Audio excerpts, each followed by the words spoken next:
Welcome. You're listening to Sports Econ 101, the show where we discuss sports topics from a business perspective.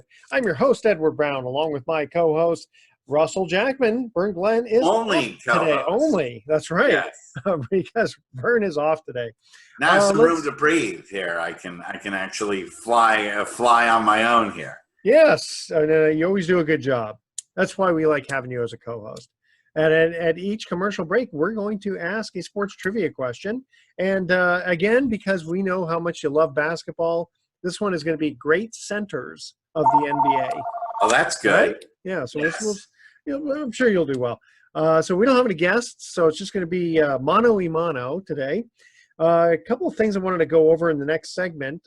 Iowa State, in the worst city, Ames, Iowa, for COVID, is going to let 25,000 fans attend the season opener. And they're going to have face masks required at all times and social distancing. And, it's funny. I'm thinking about this. Part of the problem I see, and they'll be doing this with movie theaters too, I can't see wearing a mask. It'd just be very difficult for me to enjoy myself wearing a mask the entire time. They did it in 1918. There's pictures of people at baseball games wearing masks. But that wasn't me. Yeah, no, it would be hard to enjoy yourself thinking the whole time, is the person sitting next to me, if he coughs or if he sneezes, is that something that's going to give me COVID-19? That's always going to be in the back of your mind versus enjoying the game in front of your eyes. I mean, I do like the fact of having more room. Everybody's being 6 feet apart. That'll be kind of fun. Can we get back from the next segment, or after this segment, we'll get into. I wanted to talk about the Clippers. Marcus Morris getting ejected for a flagrant foul. Talk about that.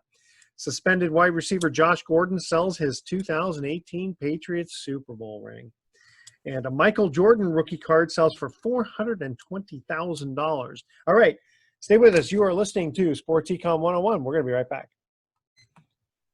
Welcome back to Sports Econ 101. Again, I'm Edward Brown, your host, along with Russell Jackman. Vern Glenn is off today. By the way, I forgot to mention, last segment of Sports Econ 101 was sponsored by Pacific Private Money, still providing mortgage investments that are currently yielding over 7.5% secured by real estate. Check them out at pacificprivatemoney.com. Well, you didn't forget then. I forgot saying for the last segment, but that's okay. In fact, Russell, before we cut to break, you were saying that there was in 1918, we all know about the main virus back then, the influenza virus, and people were wearing masks and all that. But I'm trying to remember seeing. I don't remember seeing any photos. You said that there's some photos. Yeah, I saw some. Well, of course, not everybody had a cell phone and able to take pictures. It was one of those things. It was an event to have somebody with a camera around in 1918. But I've seen some pictures of baseball games. I think one of them was in Detroit or something, where everyone in the stadium was wearing masks. And they didn't have social distancing. Yeah, people were still sitting next to each other, but they were all wearing masks. So it's been done. Theoretically. Now, the other thing is we don't know how sophisticated the tracing was, so we don't know if people were going to those games and coming down with the Spanish flu or not. Sure, that's right, the Spanish flu. We don't know how successful it really was, and 3 million people died. So it probably wasn't all that successful. So I don't know. I mean, to have it in the back of my mind, thinking that, did somebody sneeze on this hot dog? Did somebody, cough on this soda before they handed it over to me? Did somebody, can you sanitize all 65,000 seats in an arena? At some of these big stadiums, Kansas City or Seattle. Well, just before the game starts, I guess you go to every seat that someone's going to be sitting in and wipe it. Yeah, I mean, how do you know that? And that's one of the big problems. Is, unless you carry around a can of Lysol with you and everything you everywhere you go, you spray it yourself. You don't really know who's been there before you. Simple things like standing in line and queuing up for stuff. That's last time I went to a baseball game. Obviously, there was a line for people getting in through security. And that line was like, almost half a block long. Well, you add the social distancing on that, and it's going to go around the stadium. And what about the bathroom? That is another major issue, especially, number one, maybe not so much, but number two, yeah, that's a big, it's a big deal now. I mean, you drive around and you try to, my daughter and I went up to visit some friends in Healdsburg, and my daughter was like, I'll have to go to the bathroom. And that took like about 20 minutes to drive around to find a place that had a working restroom that wasn't closed off for everybody. Really? Yeah. Try finding an open restroom right now. It's not as easy as you think. Well, I guess, if you go to a restaurant, they will let you in. Most of them are takeout only. Yeah, but that don't close their bathrooms to the public because they don't want to have to monitor it and clean it out and do all the maintenance that you have to do to make sure not only sanitized for the public, but for the workers themselves, Yeah. Well, I've even been to a number of gas stations that don't have working restrooms, and McDonald's. Well, and where do the employees go to the bathroom? Well, the employees are allowed to use it, but they're the only ones that are allowed to use it. Okay. And you still don't know how cleanliness, you don't know how clean they are with washing their hands, it's a lot different now. The whole, so many things come into play. And I wonder if people are going to feel safe and want to attend these things and pay. Plus, your ticket is probably going to end up being 3 times as much as it was in the pre-COVID days, considering you don't have someone to the left of you and you don't have someone to the right of you. Yeah, but the economics of it, though, if they price themselves out, people are just going to say it's not worth it. On the other hand, will you, if you're only going to sell 2/3 the number of tickets, how are you going to make that profitable for yourself? But if you don't sell any, then, Well, if you don't sell any, you still may come out ahead in the sense that you don't even bother, trying to open the stadium for fans. True. I mean, it's a cost benefit analysis that you have to weigh the, how many fans would show up paying versus all the costs of security and the vendors and all that. And sanitizing everything and being on top of it. And what happens when someone inevitably gets sick? Now, granted, it's not, the other thing is that you have to show that, that you got it from the stadium. So like somebody goes to a 49er game and then 2 weeks later gets sick. Do you know that it was at the 49er game? Was it on the bus? Was it to go to the stadium? Was it maybe a 2 restaurant? hours after the game, someone went to a bar or something? Yeah, like that? That's going to be really, really. Their cousin stopped over and he happened to have, corona. Trying to pinpoint where a virus comes from is not as easy as people think. And I don't know. I haven't had any lawsuits yet so far based on someone saying, I got infected from your venue or from you, and I'm suing you. Because the only way you could prove that is if you could prove that you did nothing else except for go there and come right back and you were completely isolated. But that's not going to happen. People go out to go to the grocery store, to restaurants and all that. So I don't know. You kind of wonder if the government. I'm sure you have to probably sign something when you go into the stadium, saying you understand that these are the rules and that you're still subject to, reasonable being subjected. Yeah, Vern was saying that he's had to sign some huge waivers just to be a reporter at any of these events. And are they going to test? Are they going to take your temperature? A bunch of fans. Are they going to take your temperature when you go in? Yeah. Yeah. And how long is that going to take? They have to open it. They're not allowing any tailgating, and they'll have some social distancing. And I don't know how, the Raiders say they're not having any fans, period. The Raiders said for the whole season, they're not having any fans. Wow. So they just built an X billion-dollar stadium. And for their first season as a franchise, they will have no fans. It's really mind-boggling to see. And that's the whole reason why they moved. Yes. Yeah, to have a good stadium and all that. Right. Yeah. And yet they still will be the silver and blacked out, as we used to call them when they were here in Oakland. Bad time to move. All right, so that's our football. Not only college but the pros, or not only pros but college. Yeah, I wonder how many pro teams are deciding to open up. I mean, they I think the Chiefs said that they were going to do it for half the stadium or whatever they could do social distancing. There's going to be some people who just go, I got to have my football.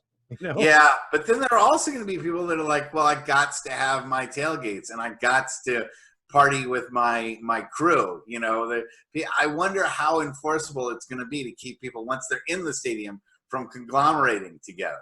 Yeah, you're just going to have security guards constantly tell people, to move. That's a lot of fun. That's going to be a lot of fun. And, some people are going to say, it's my right now that I paid to get the stadium. It's my right to sit. And they're going to have, all the fights that are going to break out and all that kind of fun stuff. It's not going to be good. I'm staying home. Me too. All right, here's our first trivia question. Talking great centers of the NBA. Who was drafted first overall in 1985 out of Georgetown? He played for the NBA.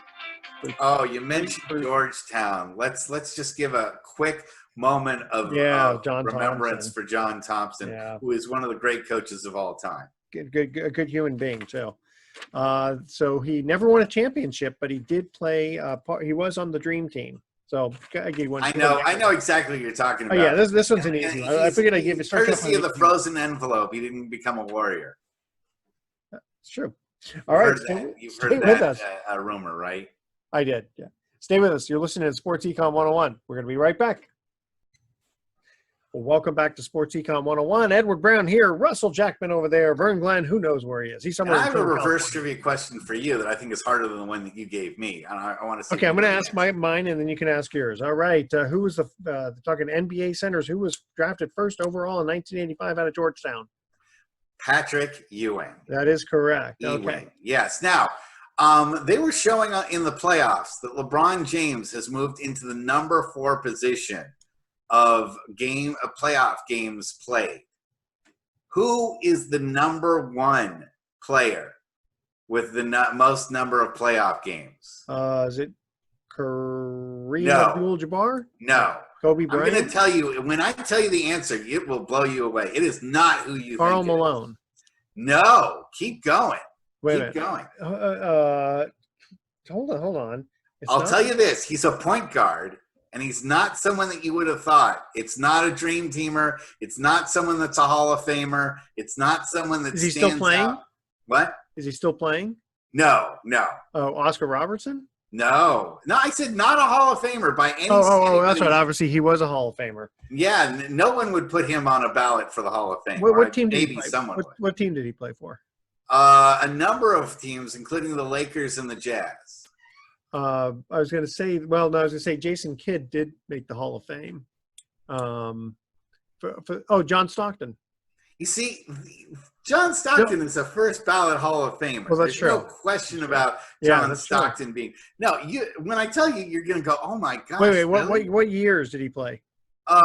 In the 90s and the early 2000s. Jazz. For the Jazz and who else? The Lakers. Fisher. Yeah. Derek Fisher is number 1 and he's like number 1 with a bullet. I mean, LeBron is about 245 in number of games played. Yeah. Derek Fisher is like 290. That's amazing. I mean, well, he played for so many years. It had to be somebody who played for a lot of years. Wow, that's a good one. Yeah, when I saw it, I was like, wow, Derek Fisher. And then second of all, I was like, I better remember that so I can throw it in as a trivia question for Sports Econ 101. It just goes to show that if you're a role player, but you're a very accomplished role player, you're going to be on teams. Teams are going to want you as much as they want the big stars, because a guy like Derek Fisher, he was a great team player, and he never, demanded the ball. He was always there. He's always the second in command to Kobe Bryant. Yeah, but he would make the big shots when called. Yeah, he made big shots, but he never insisted on making them. You can switch your career so out. I guess he would be on the fringe of Hall of Fame. I don't think he'd make the Hall of Fame, except on the fact that he had the most number of playoff games. Yeah. That's about the only significant stat that he has. He doesn't have any other big stats. He wasn't like number one in 3-point shots made, and he isn't number one in points scored, and he, Would he be considered a sixth man? No, he was a starter a lot of those years. But sort of a background guy, just kind of a guy that would always play that role and never wanted to step up and be the star. And there was always a bigger star on the team with him. Yeah, that's the thing. Is if there's always a bigger star in the team, Yeah. Well, if you can accept that role, you can get 294 playoff games under your belt. Yeah, that's amazing. Well, when you play with good teams like, the Lakers, and then there was a time when the Jazz were just in it all the time. Yeah. Wow. He played for other teams too. Yeah, I those are the two main all of them off the top of my head. But I think he's primarily known for his time with the Lakers. Yeah. So staying on the NBA track here, watching the game a few days ago, the Clippers' Marcus Morris got ejected for a flagrant foul on Luka Doncic. Yeah, well deserved. Well, so I was going to ask about that. I looked at the replays, and it was a kind of a hard foul, but it didn't look like it was. He hit him twice. He hit him first when he was coming at him. He hit him with his hand, and then when he went up, he hit him a second time. And I'll tell you this is how you get ejected in the NBA. It's this. Yeah. It's when you push your hand down and you force the guy downward, and then you give that stare down. They're giving the stare down, yeah. So let me ask it, and again, I like Luka Doncic, so this is nothing to say about him, but I'm just wondering if sometimes some of these refs are looking at the star players of the NBA, and they're going to give them a little bit more grace. I mean, like James Harden got that a lot with calling fouls against. Well, the Jordan rules are nothing new. That goes all the way back to Jordan, that you do get because you're a star. But in this COVID situation, I think the refs are even more sensitive to seeing a guy that wants to start a brawl. It's one thing when you want to have a fight between two different guys. That's one thing. But you don't, right now, the last thing they want is a bench clearer. Wait, do you think Marcus Morris was trying to start a fight? I don't think he cared whether or not he did. I don't think he did want to hurt Luka. He did want to send a message to him like, don't come, trying to make an inside shot against me type mentality. And Dallas was already short of Porzingis. Yeah. So, if Luka Doncic got hurt, Dallas would be done completely, even though they were done in the series after all. So I think that they are definitely more willing to pull the string on somebody when they're acting out in this COVID environment than they would be. That actually is a very good point, because the message gets across. Look, we're trying to make this a non-physical game, especially during this COVID situation, because guys are just coming down with it all the time. Even in baseball, look at the A's. The A's suddenly, they 1-2 people, whatever. It's true. Yeah, I mean, they're postponing I'm amazed games, how the Giants have avoided it. Although there's a rumor that somebody in the Giants organization had COVID as well, but they don't know who that person is. Again, goes back to what we were first talking about, trying to trace down where an infection is, and then see has anyone else come down with it too. Well, it doesn't help when some of these guys go to reality. When some of these guys go to bars and strip clubs. But also false positives are reality. Yeah. And you can't just yank someone and say, your livelihood is over for right now. And it turns out, oops, we took the wrong test and we mixed yours up with some results with somebody else. And it turns out you were fine this whole time, but we made you a pariah. And we, kicked you out of the league. What are they going to do? What do they do with all these postponed games? I think they're going to wind up canceling them. I think that, Think so? I mean, what you mean in the NBA or In baseball. I think they're just, unless it's for teams that are contending for a playoff spot, they'll probably just wipe them away and just say, So they'll just push them off, and then at like the the end figure Cardinals. I out. don't think the Cardinals will ever get back those games that they lost, or the Phillies, Gotcha, yeah. But fortunately, neither one of those teams is really doing that well, so they're not going to probably matter. Wait, if you postpone so many games, I mean, what happens when you get to the World Series and it's like, yes, it was a season of 25 games, I don't think they'll let a team go, but with the Giants, they pushed in a doubleheader. They may, for a number of teams, just get them to do a series of doubleheaders heading down the stretch and try to fit them in if they're playoff contenders. Remember now that the doubleheaders are only 7 innings. Yeah, in that's the good. COVID time. So, Yeah, which in the case fine. of the Giants against the Dodgers was kind of merciful because the Giants didn't score any runs in either of those 2 games, and only watching 14 instead of 18 innings to me was somewhat merciful. I almost feel sorry for the whoever wins the World Series, because there's always going to be that tainted, asterisk in theory. Some people say you should get a gold star for actually getting through this season, and braving through all the changes and being able to still win a World Series despite all the adversity that's gone on. Oh, okay. Well, here's the thing: is there's still the same number of teams playing as last year, so that part of it's even. And so, yeah, I guess it really depends on like how many.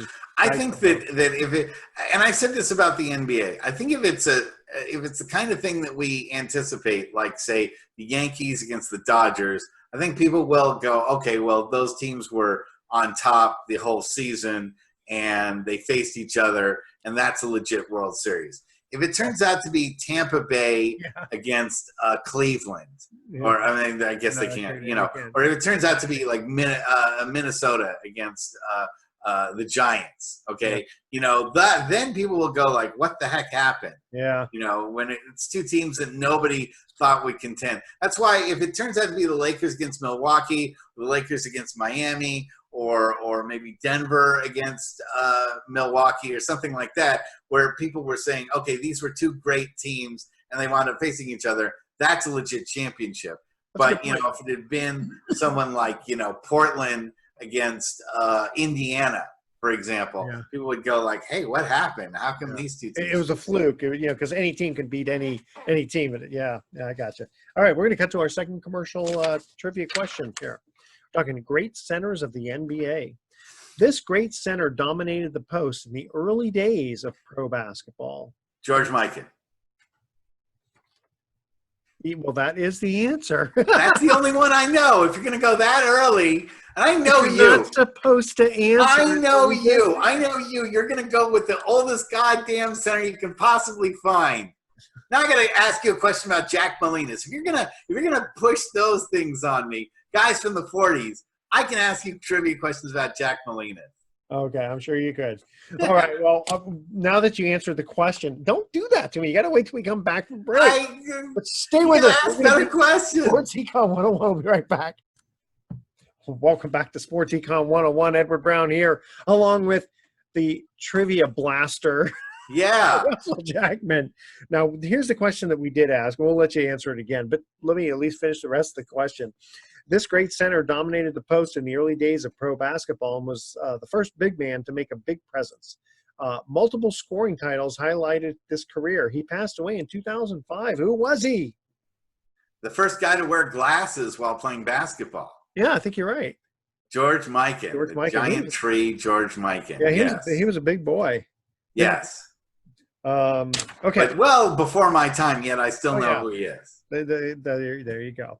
So now getting into a little bit of money side of things, suspended wide receiver Josh Gordon sold his 2018 Patriots Super Bowl ring for $138,000.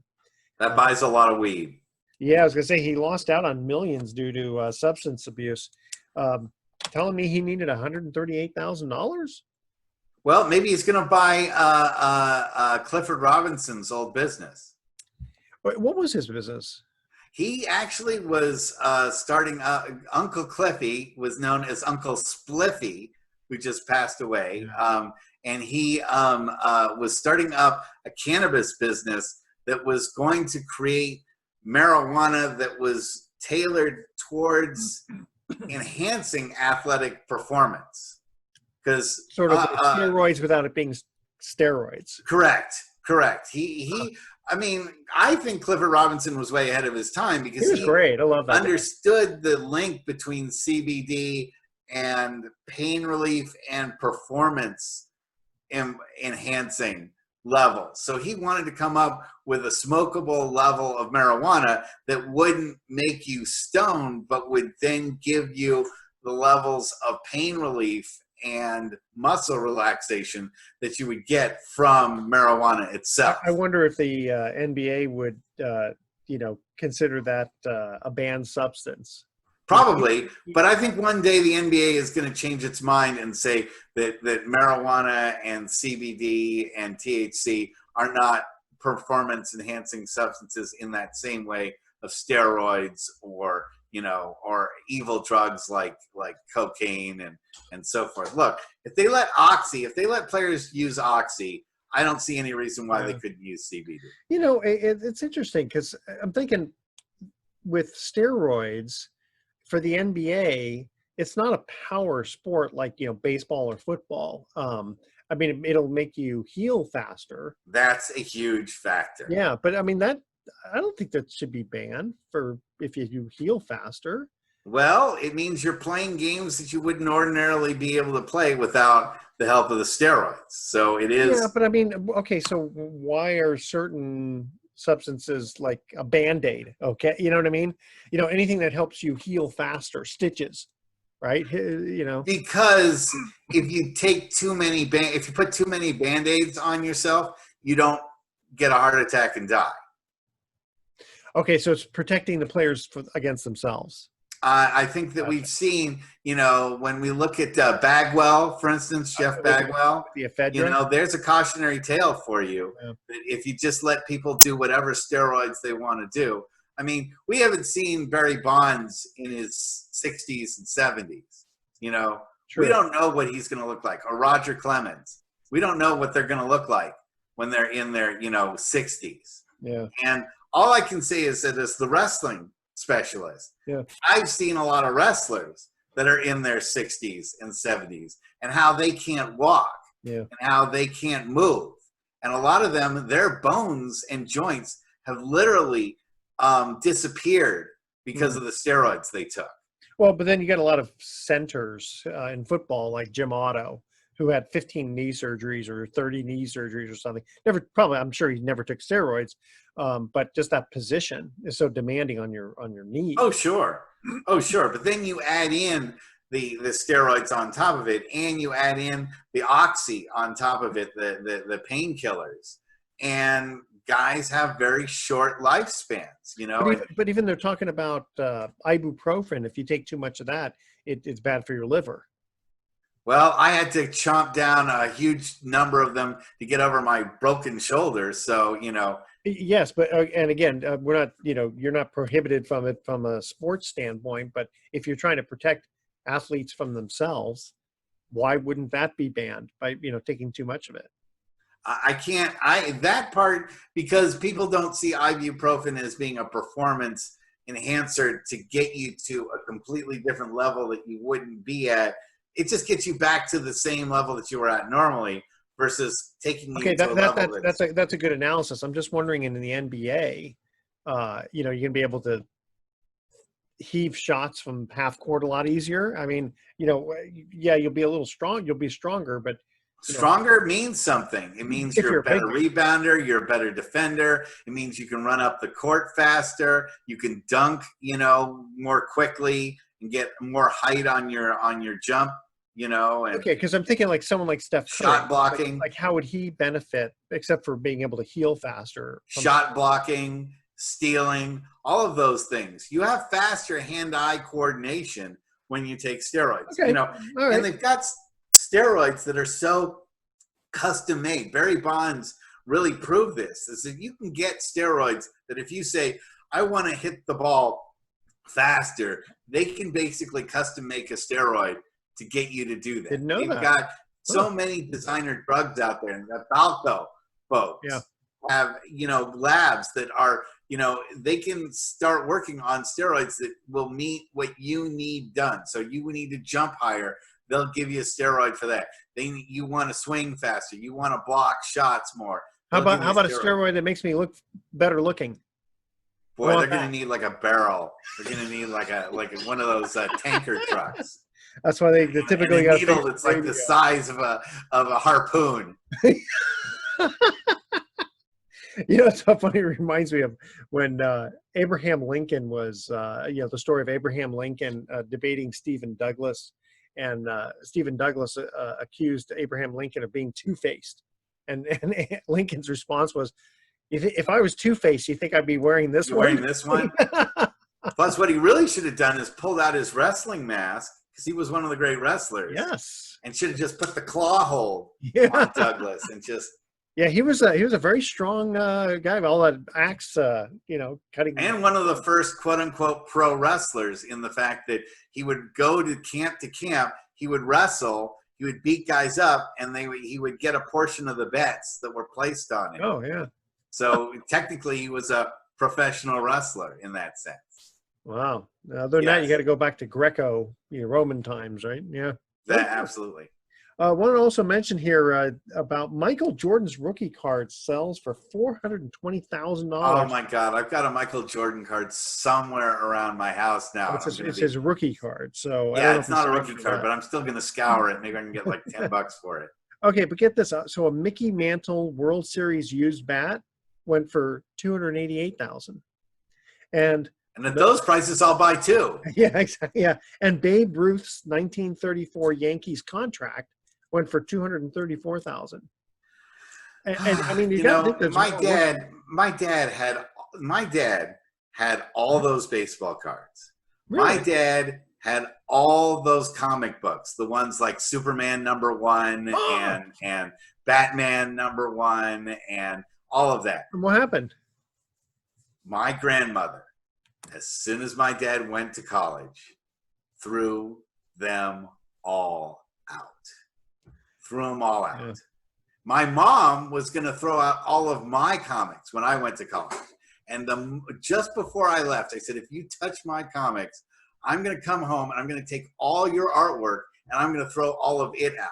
So she didn't touch my comics, but she threw out all my Star Wars toys. Those were worth, or now would have been worth, thousands of dollars. Wow. Thousands of dollars. I see them now, and like those auctions and stuff like that. And I go, Oh my God, I had that.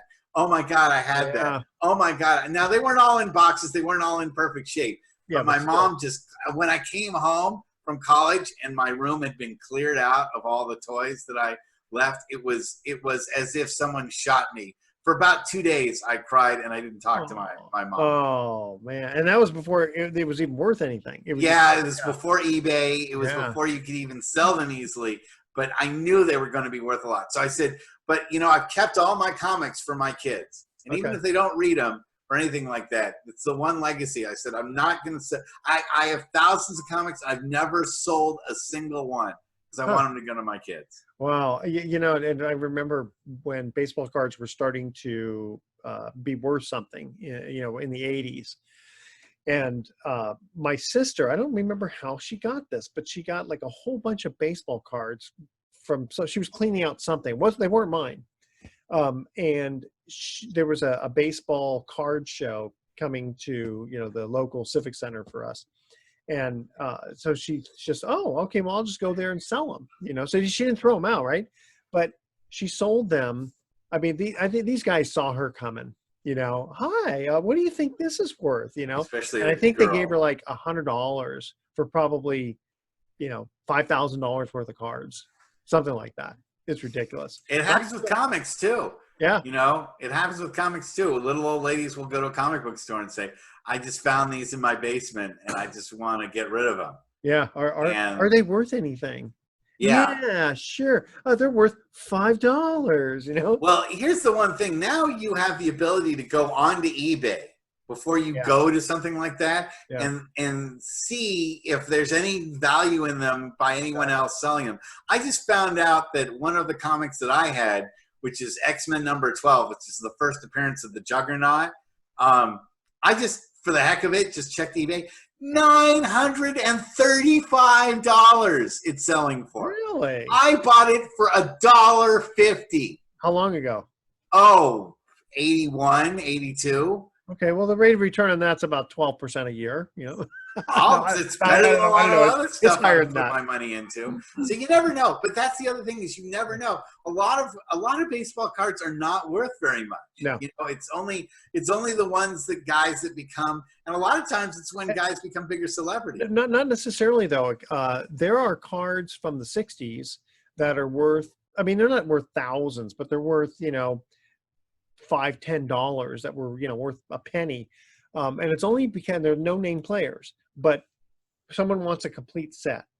They want every player who played in 1964 for the St. Louis Cardinals. It's also those number of prints were much lower in number than in the 70s and 80s. When they realized it was becoming a big business, they started making more and more and more of them. Early 1980s, they just overdid it like crazy. Yes. Okay, so now we're going to cut to our last trivia question here. And if you know the answer, Mr. All right. I won't even say GD either. Thank you. Which great center has made more free throws than anyone else in his position? Oh, that's a pretty good one. That's a good one, right? Yeah, that is a good one. That's a good one. Okay. Whoever knows the answer to that, go ahead and email Edward at sportsecon101.com the answer to this question. Which great center has made more free throws than anyone else in his position? All right. And when we come back, we are going to have some closing comments here on Sports Econ 101. Wow, we finished the hour that quick? Wow, can you believe it? So don't touch that dial. We are going to be right back. Welcome back to Sports Econ 101. Last time for today, I'm Edward Brown, your host, along with Russell Jackman. Who needs Vern? Who needs Vern? We need Vern. Next week we'll have him. Okay, which great center has made more free throws than anyone else at his position? We're talking the NBA centers. I'm just going to go with the raw numbers of it, and I'd say Kareem. That's what I would have thought. But I think he's got the most points. But he has not made the most free throws. Interesting. This was a hard one. You'll know the play. You'll know the name. And I'm pretty sure he's a Hall of Famer. But it's not somebody you would think. I'll give you 3 seconds. Okay, let me guess Olajuwon? Nope. Moses Malone. Oh. Interesting, huh? Really? Well, he did score a lot of points in his day. He was really looked to as the major scorer. Yeah. For he must have gotten fouled a lot. Yeah, he did get fouled a lot. And he was a pretty good free throw shooter, but I just thought the raw numbers of Kareem playing for 20 straight years. Yeah. I would have thought him too, because he got fouled a lot too. Pile up. But yes. I guess Moses must have been, I don't know what Moses' percentage of free throws made was, but it must have been pretty high to have made more. And he died just a couple of years ago too. So yeah, that's kind of sad. All right, we're going to go cut out our thoughts of the day. I know it did go pretty fast here. A computer once beat me at chess, but it was no match for me at kickboxing. I'll tell you that. And whenever you see a successful business, someone once made a courageous decision. Ain't that the truth? That's true. Yeah, exactly. But they got over that really fast. Yeah, but I mean, if you think about it, if you start your own business, you've made a courageous decision. Because if you fail, it's not like people just bail you out for no reason, unless you're a bank, right? All right. Or you can call your dad. Yeah, that's true. You can do that too. Tune in next week to Sports Econ 101. We're going to be discussing sports topics from a business perspective and asking more sports trivia questions.